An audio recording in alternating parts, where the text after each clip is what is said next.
One for today's menu. Ito yung tira natin kahapon. So, sabaw lang usually kinakain ng mga bata. And of course, dahil may tira, syempre, kailangan may tapon ko, kakainin yan. Initin ko, tapos kakain ko mamaya, tapos magluluto ko for today's ulam. So, nagsain na rin kanin. As usual, rice is life.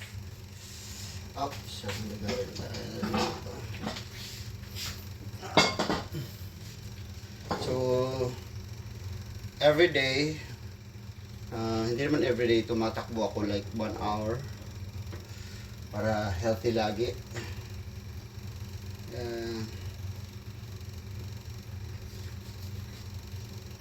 Kanina pa itong kanin, Tiflo?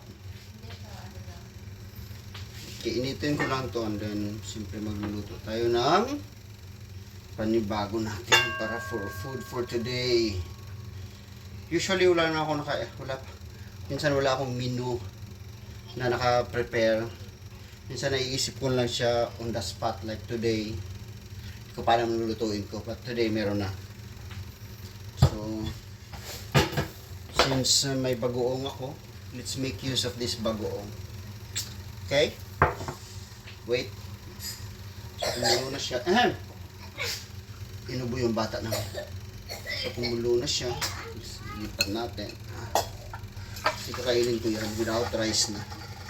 Hindi mo na ako mag-rice today. Kasi kahapon, dami kong rice kinain dahil dun sa halang-halang. Okay.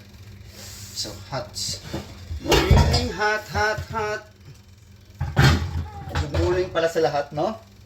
Today is morning, it's Sunday. So Sunday is the first day of the week dito sa lugar na to. Sa Pilipinas, Monday dito is Sunday. Okay, wait lang. So first nating lulutuin today is tilapia. Para meron tayong pritong isda. Kasi gagawa tayo ng bagoong. Ito pala yung mga mantika ko na iniipon ko. But ito yung is, ano lang to. Kaduhang gamit. Second use. Mga third use, hindi na. Natapon ko na. Okay? Para makatipid sa mantika. Siyang mahal ng kilo ng mantika.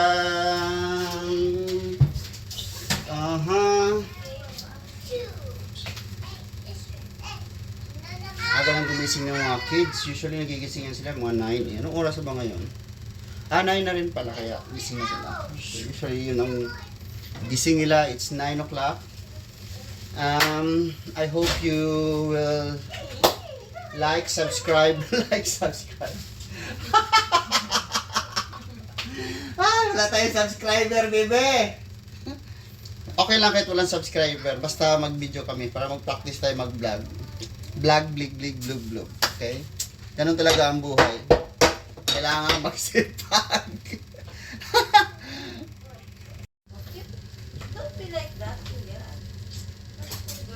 Okay. It's time to fry our isang tilapia lang. So, bumili ako ngayon ng isang tilapia. Ang kilo is 13 real. 13 real times 13 times 15 point, dalawang piraso is 13 eh. So 13, 150, nasa mga 180 po. 5, 13. Oh, nasa mga 185. 185, dalawang piraso. So I don't know kung mura ba o mahal. Hindi ko naman ang kilo sa Pilipinas. So isa lang yung lulutuin natin.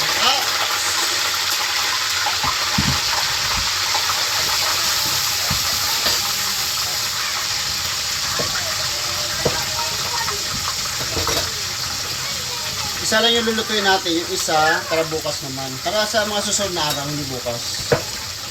Siyempre, hindi naman lang maubos yan kasi may mga ibang ulam naman. Okay? Araw-araw usually, ang tanong ba't ako nagluluto? Kasi sa sobrang galing ko magluto ng asawa ko, hindi ko na siya pinagluluto. Kasi parang wala ng challenge kasi pag siya nagluto. Kaya ako nagluluto. Hindi po siya marunong magluto. That's why ako po yung nagluluto. Pero okay lang. Kasi ayoko rin mahirapan siya. Siyempre, para relax lang siya. Kung minsan, alam mo yung minsan yung mga babae, minsan, ang dami ng oras, wala ka lang halos. Yung gagawin mo lang, asikasuhin yung sarili mo, kumain, di pa magawa. Yung, tapos last minute, pagpapasok na, malilate pa yun yung mga usual na scenario nila. Anyways, ito yung prito isda. What are you doing, kids? You say, sabihin nyo, like and subscribe. Please watch, like, and subscribe. Sige na.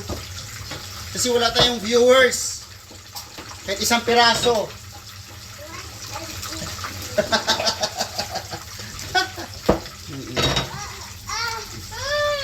Bakit? What do you want? What do you want? Okay. What? Ano ba gagawin niyo dyan?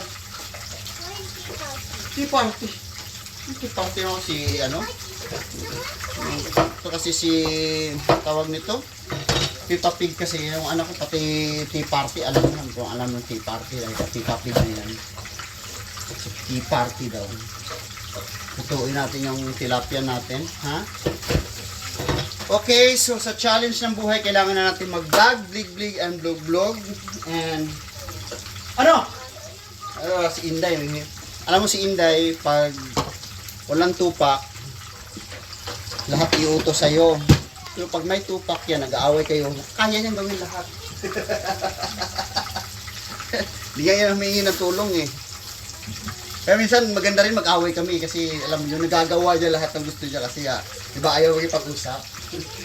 Minsan hinahayaan ko lang din. Malay ko. Hindi, banlawan mo rito.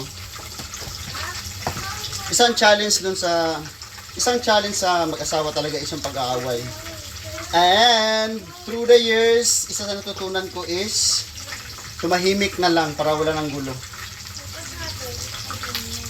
Alam mo yung dati yung mag-aaway kayo tapos yung parang minsan kasi dati siyempre bago pa yung parang gusto mo rin gumanti talagang ayaw mong magpatalo pero I realize na later na parang useless din naman at the end of the day kasama pa rin kayo.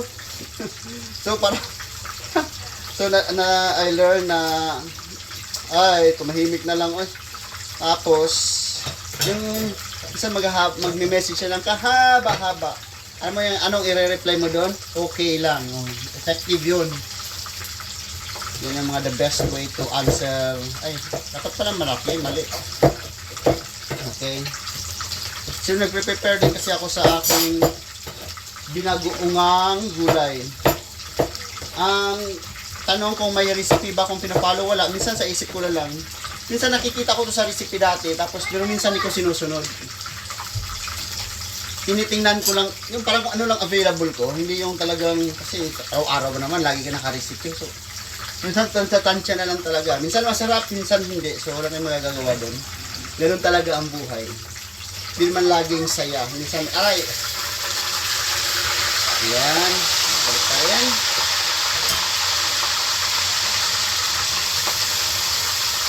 Sa buhay, hindi man laging puro saya. Okay.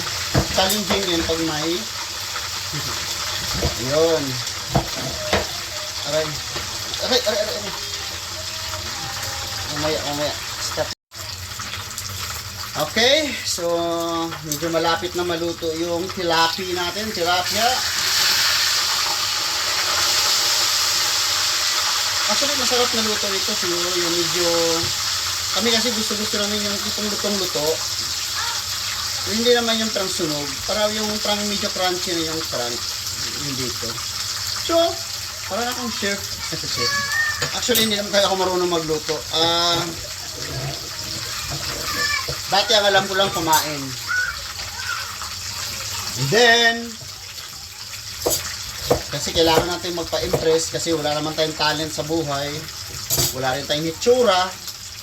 So, kailangan natin magluto na lang kasi para magpa-impress. So, ayun. Dahil sa YouTube, actually, simula ako sa YouTube eh. Saka may nagturo din sa akin, kasama ko dati sa trabaho. Isang Kapampangan. doon ko masasabi talaga, mostly sa mga kapangkawang ang magaling magluto. So, sobra. Siya yung nagbibigay sa akin paano gawin to, ganyan. Yung mga, siya yung unang nagturo sa akin paano lutuin yung tinola. Kasi may sakit yung dati yung naging asawa ko ngayon. Sabi ko, lutuan ko kaya. Hindi ako marunong magluto. So, tinuruan niya ako. So, tinola yung una naming nuluto. Shout out kay Albert. Salamat sa tutorial. Siya yung turo sa akin. Anong unahin, ganito, ganyan. Hindi na YouTube na rin ako. And then, kalaunan, hindi na ako nagpa-follow ng mga recipe. Kung ano available resources ko. Yun naman sabi niya sa akin. Minsan, hindi mo kailangang isunod-sunod kasi sa totoong buhay, hindi naman ganun eh. Minsan may mga bagay ka na wala. Like, mga Tagalog nito, mga lamas-lamas ba? O, sibuyas, kamatis, lamas-lamas. So, minsan di ako masyadong gumagamit. May time di ako masyadong gumagamit ng garlic. Ang Tagalog ng garlic?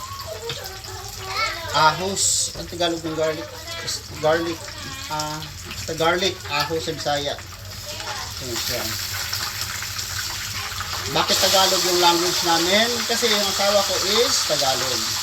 Tsaka, kasi yung mga bata nag-i-English, so sa bahay nagtatagalog kami para marunong pa rin silang mag-Tagalog.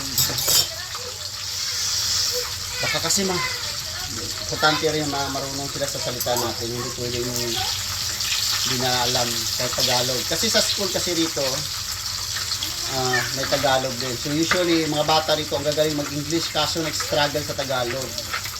So, sa akin naman, pinag-practice ko na sila mag-Tagalog ngayon pa lang. Yung isa marunong na. Yung bunso, hindi ko pa masyado narinig mag-Tagalog. Ko alam kung ba't lagi nag-English yan. Nagka-Tagalog naman kami dito sa bahay. I think maluluto na to. So kahit walang viewers, I hope mag-like at subscribe pa rin kayo. Ay nako, wait. Sakit ng ano. Wait hag, balik tayo.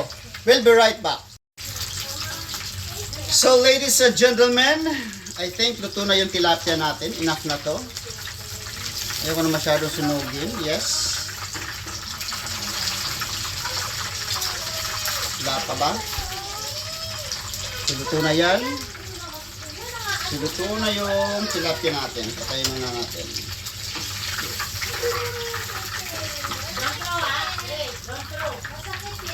Yes. This is our tilapia. It's luto na. Okay. Isa lang yan. Next stop.